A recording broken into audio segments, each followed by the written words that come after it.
Muito bem, irmãos, graça e paz, paz do Senhor. Sempre um privilégio estarmos juntos e em oração, buscando o Senhor juntos e nos responsabilizando.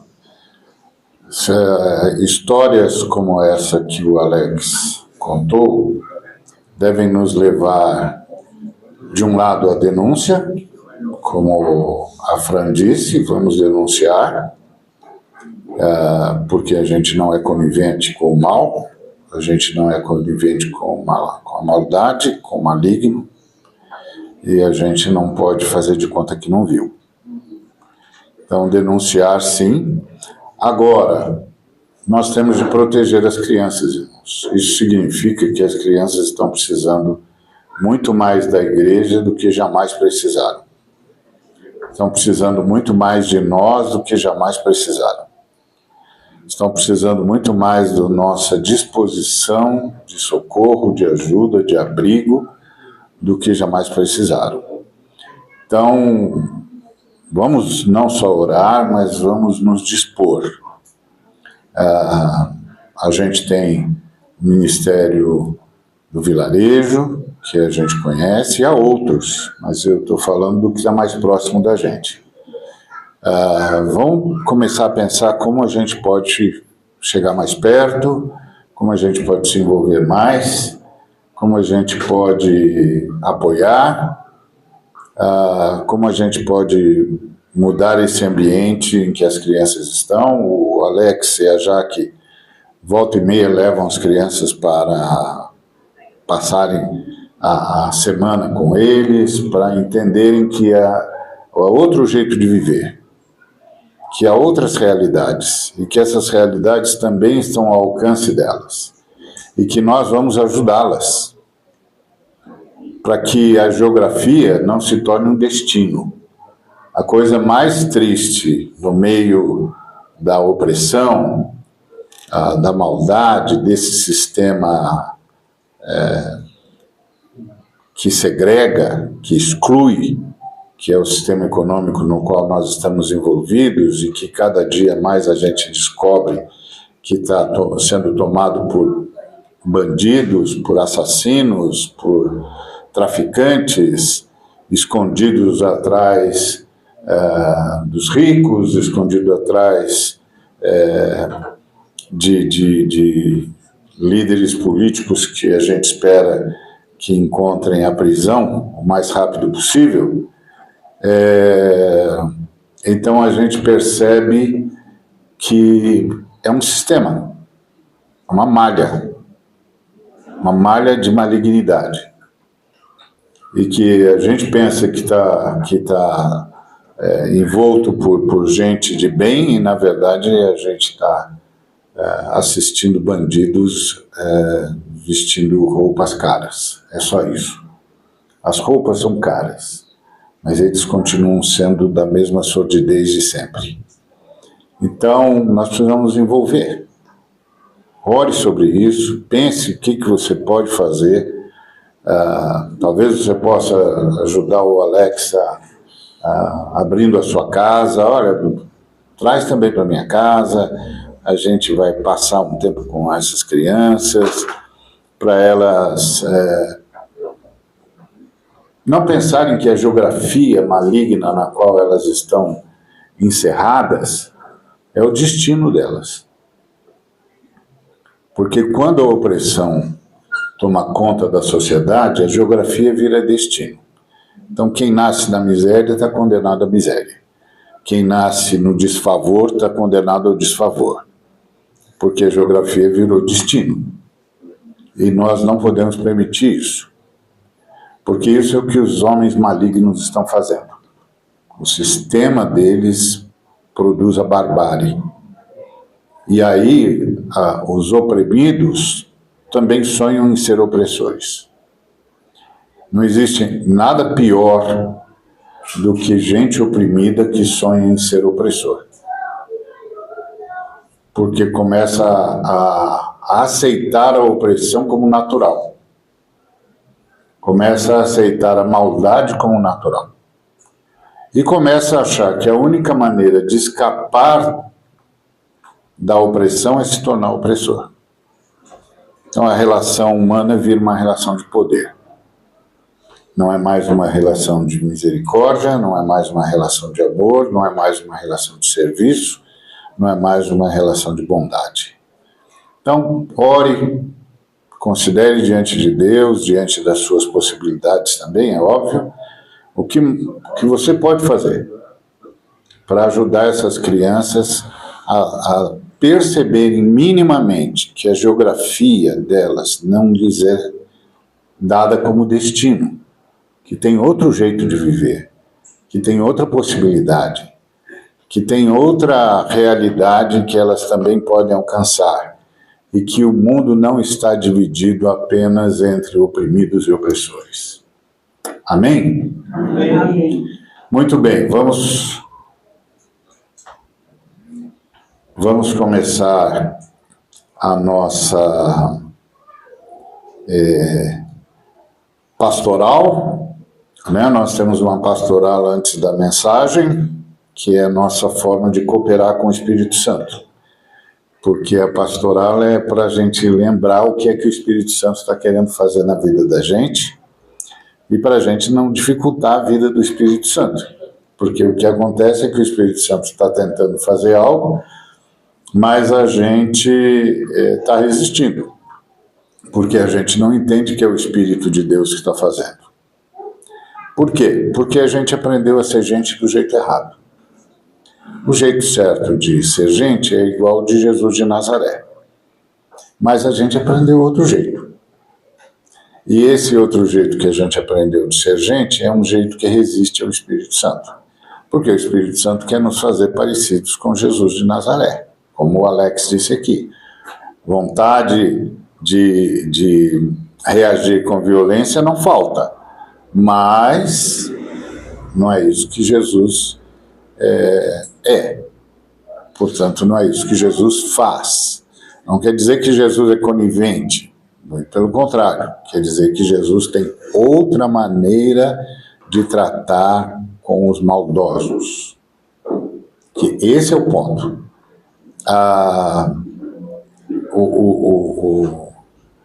Um filósofo disse que Deus, Plutarco, né?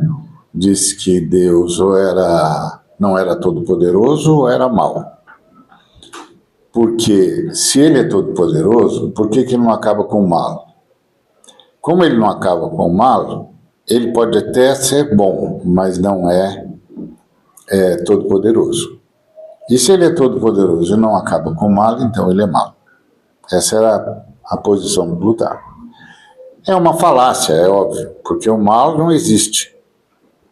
Não é? O mal não existe. O que existem são os maldosos. Porque o mal como entidade que se opõe como antítese ao bem não existe. Porque o bem é Deus e não tem antítese a Deus. Não tem um Deus que se opõe ao Deus verdadeiro, só tem um Deus. Então o mal não existe.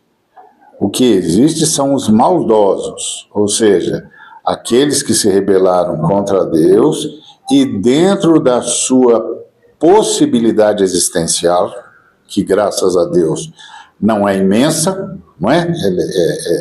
É restrita, dentro da sua possibilidade existencial, manifestam tudo que podem contrário a Deus. E é isso que nós chamamos de maldosos. São aqueles que, dentro da sua possibilidade existencial, manifestam tudo que podem contrário a Deus. Então, eles são maldosos. Então, o que existe é a maldade, não o mal. O mal não existe. O mal é uma impossibilidade, porque isso significaria a existência de um antideus. E não existe um antideus, só existe Deus. Tá certo?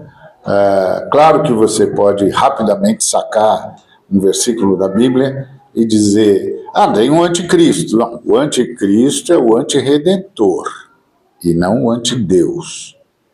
Porque o Cristo é o Deus Filho esvaziado, em kenoses. A si mesmo se esvaziou e se fez o Cristo. O Cristo é resultado do esvaziamento do Deus Filho. Então não é o antideus, é o anticristo, que é verdadeiramente Deus, mas que se apresenta como verdadeiramente homem. Então é contra este Cristo que o diabo se levanta, mas não contra a Trindade, porque contra a Trindade não tem apelo. Não tem força no universo contra a Trindade. Impossível.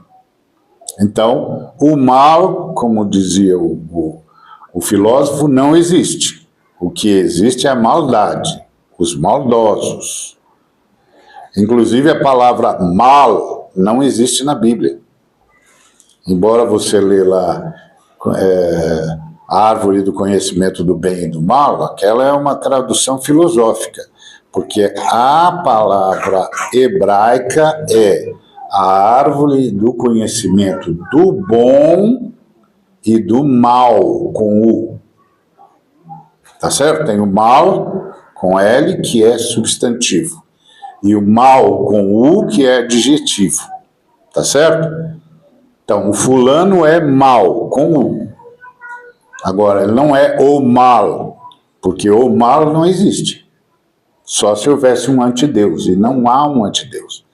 Não tem uma trindade que enfrente a trindade eterna. Não tem, não existe isso. Então isso é falacioso. Isso é só um jogo de palavras. Não quer dizer nada. Parece que está dizendo muita coisa, mas não quer dizer nada. Isso me lembra um discurso que eu ouvi uma vez, e eu fiquei assim meio confuso com aquele discurso. Aí tinha do meu lado tinha um grande mestre da palavra, e eu disse para ele: que foi que ele falou? Aí o mestre falou: bom, ele falou muita coisa, mas ele não disse nada. Falei: então tá certo, porque foi isso que eu tive a impressão. Esse homem está falando e não disse nada. Então, essa é a ideia de conteúdo. E o mal não tem conteúdo na Bíblia, porque essa palavra nem está na Bíblia. A palavra que está na Bíblia é tov, que é bom. E para mal, a palavra que está na Bíblia é rancha, que é maldade. É o mal com U. Não é o mal com L. É que o pessoal, quando traduziu, eu já falei para vocês que já tive vários embates com os nossos tradutores, e fez uma tradução filosófica. Então fica parecendo bonito, mas não quer dizer nada. Não é isso que está... Hã? É a influência grega? É a influência grega. É a influência grega. É a filosofia grega se miscuindo na fé hebraica. Porque a nossa fé é hebraica, é semita, não é? E não jafeíta. É dura convencer os jafeitas disso, mas a nossa fé é semita, não é jafeíta. A nossa fé veio da África, não veio da Europa. A Europa recebeu depois. Todos os nossos profetas, Jesus, todos os nossos grandes profetas, todos vieram da África. Tudo era África. Depois, com o apóstolo Paulo, é que cruza o Reno e entra na Europa. Mas, como a igreja judaica, a igreja africana desapareceu, a igreja do norte da África, que era a mais forte das igrejas, desapareceu, e a igreja judaica também desapareceu, sobrou só a igreja da Europa. Então a gente herdou tudo da igreja da Europa. Mas a igreja da Europa não é a igreja original. A igreja original é africana. O Cristo, Jesus de Nazaré, é africano. Todo mundo era africano, tá certo? Como como disse o artista, um filme que eu assisti, ele disse, não, claro que Jesus era africano, ele foi se esconder no Egito porque lá ninguém ia conseguir distingui-lo. Não é? Se ele fosse esse cara europeu, brancão, ele ia para o Egito e nada não significava coisa nenhuma. Era só bater o olho no sujeito, já sabe quem é que não é egípcio. Não é? Então, isso é uma coisa que a gente vai lendo nas Escrituras e vai deixando passar. É igual Moisés. A turma fala, não, mas o Moisés judeu, ele era diferente. Mas não era diferente, porque quando ele chegou e salvou a filha do Jetro de todo o assédio dos pastores, as filhas do Jetro chegaram correndo em casa e disseram, um egípcio nos ajudou. Depois é que eles foram descobrir que o egípcio era hebreu, porque eles eram todos iguais. Então, é o texto que a gente lê pouco, diga-se de passagem. Então, o mal não existe. O que existe é um maligno, a maldade. Ou seja, seres rebeldes que dentro da sua limitação ou extensão existencial manifestam o máximo possível de tudo que é contrário a Deus. E a estes seres nós chamamos de maldosos.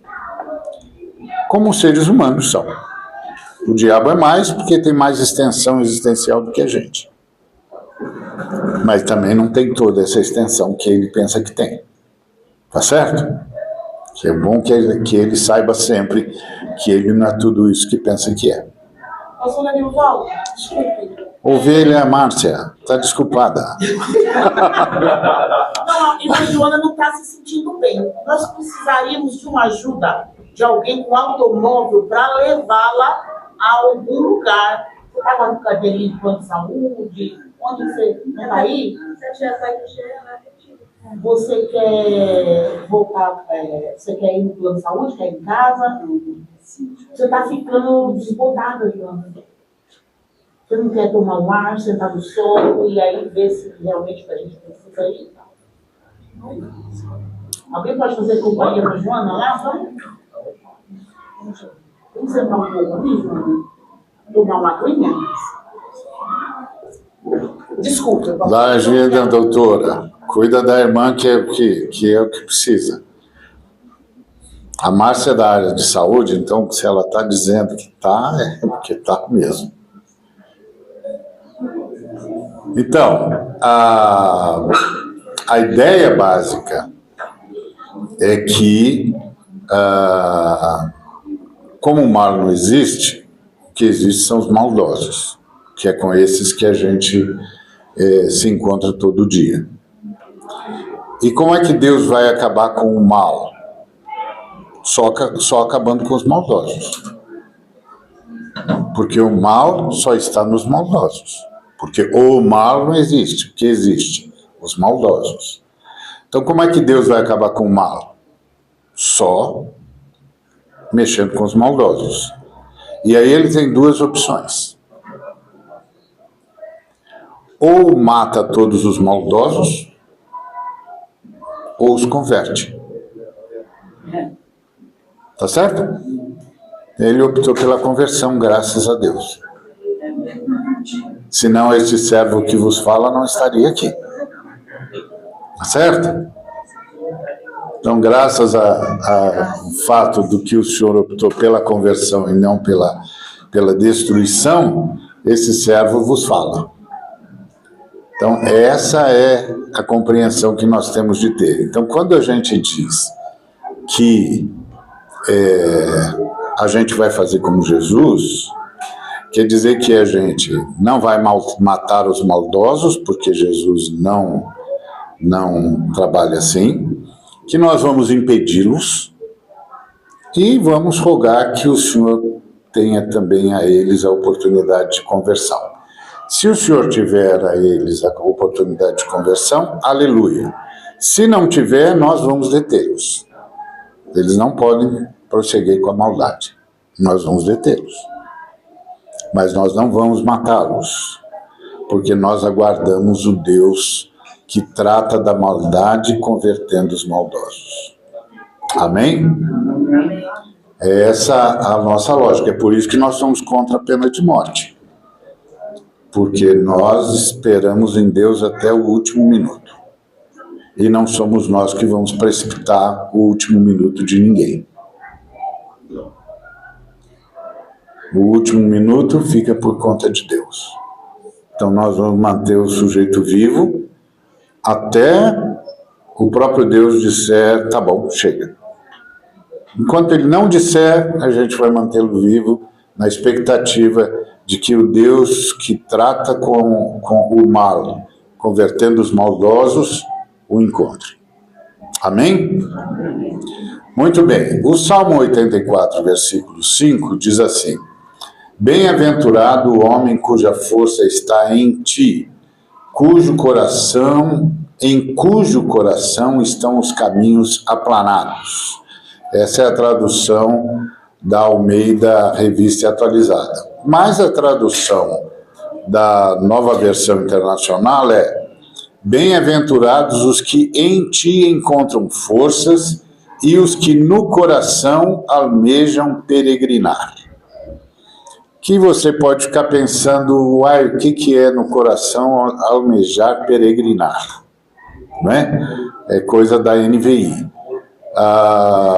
É que o Salmo 84, assim como o Salmo 85 e 86, são chamados de os salmos da peregrinação, ou da peregrinagem ou da romagem, que são os salmos que os judeus cantavam enquanto estavam indo para o templo. Então eles iam cantando esse salmo, porque eles estavam a caminho do templo. Então a ideia é que eles estão buscando no Senhor forças, enquanto no coração almejam peregrinar até o templo para prestar ao Senhor o culto que lhe é devido. Esse salmo é dos filhos de Coré, e provavelmente é gente que vem de longe, e vai andar por muitos caminhos até chegar ao templo. Às vezes só conseguia ir uma vez por ano. E aí cantava o salmo de romagem, dizendo, eu quero chegar ao templo. E no meio desse caminho enfrentavam todas as dificuldades naturais de um caminhante, de um viajor, para chegar no seu destino. Ora encontravam animais selvagens, ora encontravam assaltantes, ora encontravam acidentes naturais, ora encontravam situações de provocações ambientais, o rio secou, não tem água, etc. Então eles iam passando pelas dificuldades do caminho para chegar no templo. Então bem-aventurado era aquele ser humano cuja força para caminhar e chegar no templo vinha de Deus, porque a distância era longa, o caminho era difícil e era pé a pé, passo a passo. Eles não vinham numa montaria, eles vinham passo a passo, andando por todos os percalços do caminho. E aí o salmista diz, bem-aventurado aquele que no coração decidiu que não importa quais sejam as dificuldades do caminho, ele vai chegar no templo. Essa é a ideia. Ele vai chegar no templo. E vai chegar no templo na força de Deus.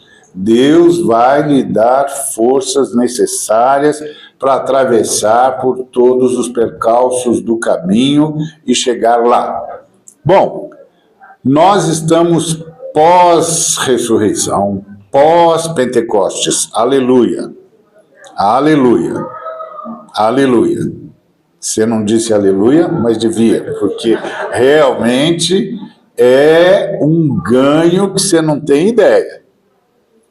Então, o que se tornou essa peregrinação para a gente? O que se tornou essa peregrinação para a gente é a nossa decisão de que nós vamos estar na presença de Deus todo dia, o dia todo. Então, na nossa realidade, esse texto está dizendo: bem-aventurado, bem-aventurado aquela pessoa que busca no Senhor a força necessária para estar na presença do Senhor todo dia e o dia todo. Essa é a realidade de quem vive no poder do Espírito Santo. Então, quem vive no poder do Espírito Santo tem de se lembrar que a nossa caminhada diária não é mais em direção a um templo físico. Por mais extraordinário que esse templo seja e por mais turístico que seja, tá certo? É claro que se você gostaria de ter essa experiência, você pode ir para Jerusalém, só sobrou o muro lá, você vai no Muro das Lamentações. Se você tem uma expectativa baixa, você pode ir no Templo de Salomão da Universal. Porque aí sua expectativa é muito baixa mesmo. Então, você vai lá é uma réplica perfeita do que era o Templo de Salomão. Então, mas se você entendeu a chegada do Espírito Santo, o seu desafio é estar na presença de Deus o tempo todo o tempo. E quais são os percalços do caminho? Os percalços do caminho são as coisas que acontecem na vida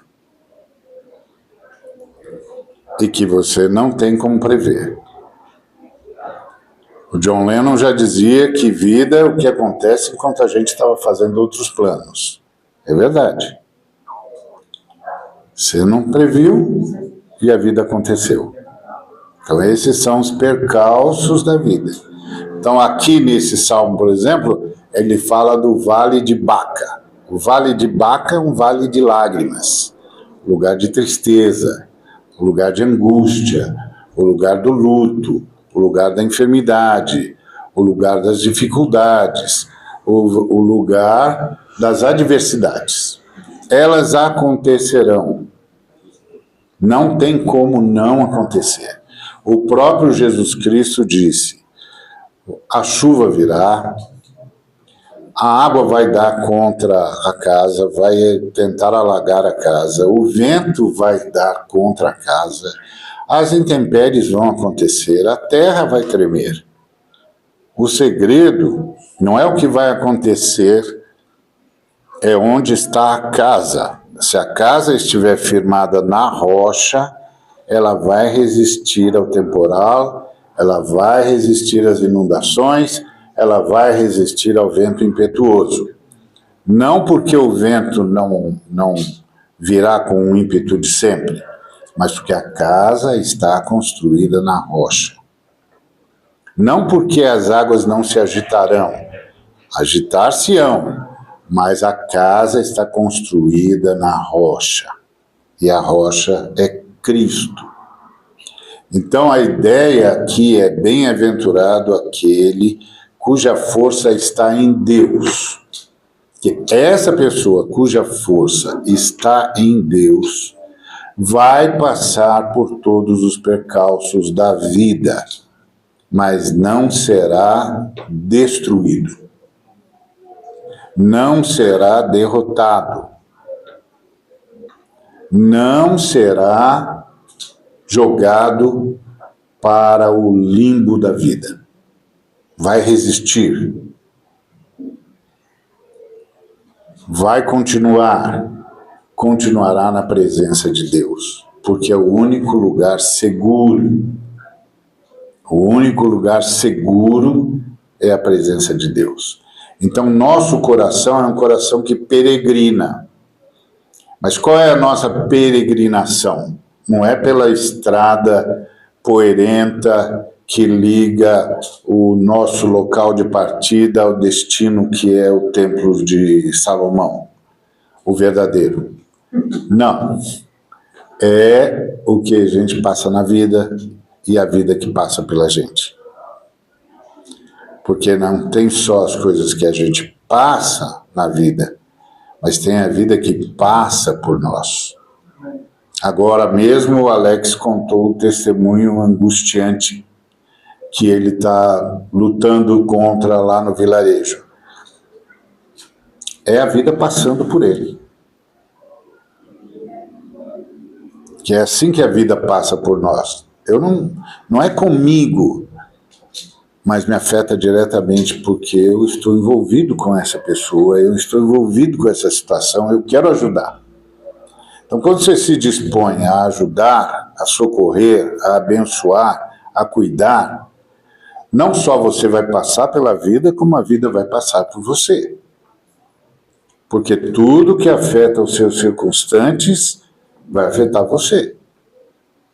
Não mexe com a sua existência, mas mexe com a sua forma de existir. São coisas diferentes. Então, bem-aventurado aquele que busca força na vida no Senhor, e cuja força está no Senhor. E é isso que o Senhor veio oferecer para a gente, a força dele. E é isso que o Espírito Santo está oferecendo para a gente todo dia. É interessante que todo dia a gente tem uma luta ou outra para enfrentar, e volta e meia a gente pede para Deus resolver o problema. E a gente sempre pensa, ou pelo menos a gente tenta fazer Deus pensar, que o jeito de Deus resolver o problema é fazer o que nós estamos sugerindo que ele faça. Porque, assim, alguém tem de avisar a Deus que a gente sabe exatamente o que tem de acontecer e ele só precisa fazer, a gente não dá o trabalho para ele ficar dando tratos à bola para ver como é que tiro esse menino desse problema. Não, Senhor, pode deixar que a gente sabe. O Senhor só precisa fazer, falta poder. Né? Falta poder. Aliás, tem irmãos que às vezes perguntam para Deus, por que o Senhor não me dá poder? E ele diz, porque se eu der, você nunca mais fala comigo. Você nunca mais vai aparecer aqui. Pelo contrário. Você vai dizer, me assiste, Senhor. Não é? Me assiste.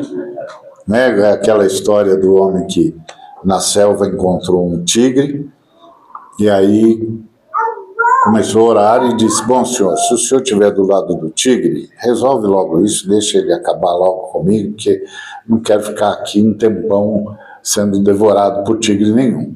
Mas se o Senhor estiver do meu lado, então me dá força de sanção, porque eu vou acabar com isso agora. Agora, se o Senhor não estiver do lado de ninguém, senta que o Senhor vai assistir a maior luta do século. Então, às vezes a gente pensa que a vida é assim. Pode deixar que eu resolvo isso aqui. Não, bem-aventurado aquele cuja força está no Senhor.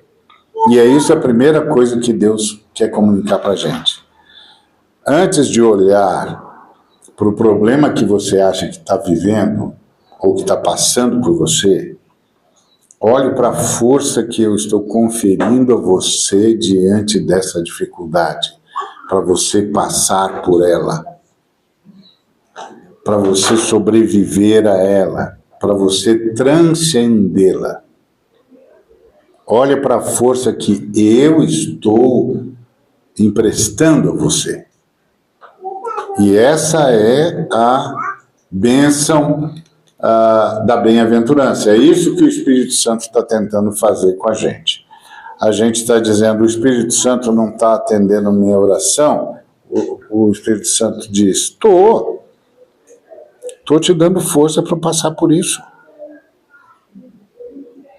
Porque o segredo, filho, não é a chuva, é a casa. Não é se vai chover ou não, é se a sua casa está na rocha ou não. Porque chover, filho, vai chover sempre.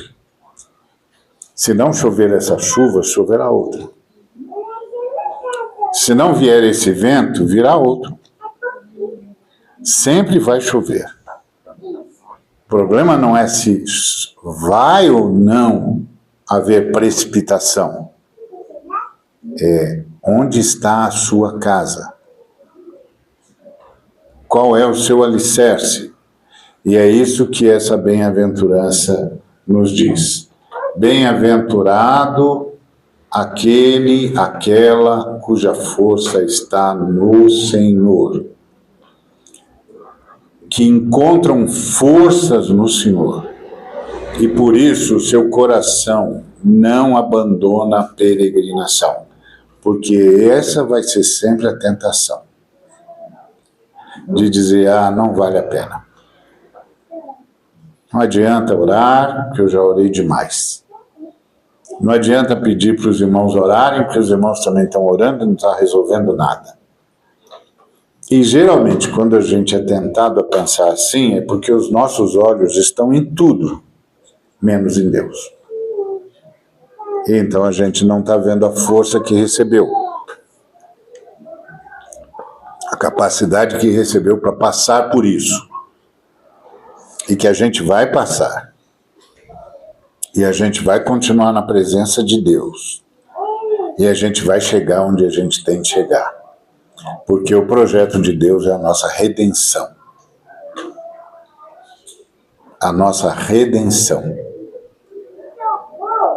Não a nossa realização pessoal, mas a nossa redenção. Porque a perspectiva de Deus é a eternidade. A gente não pode se esquecer disso. Amém? Amém. Muito bem, então quando o Espírito Santo parece que está demorando para responder para você, você já sabe. Ele está te fortalecendo para passar pelo que você tem de passar. Ou pelo que vai passar por você. Amém? Amém.